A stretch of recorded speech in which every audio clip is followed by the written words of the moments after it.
Milwaukee County in southeastern Wisconsin.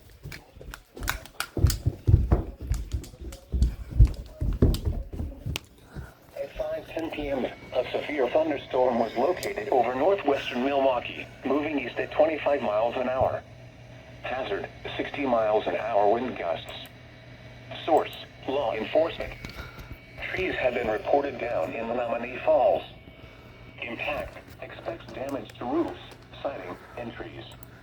Locations impacted include northern Milwaukee, Wauwatosa, Brookfield, Menominee Falls, Mequon, Whitefish Bay, Brown Deer, Fox Point, Bayside, Glendale, Butler, River Hills, Lanyon, Shorewood, and Milwaukee. Other landmarks included are the following location: Timmerman Airport. For your protection, move to an interior room on the lowest floor of a building.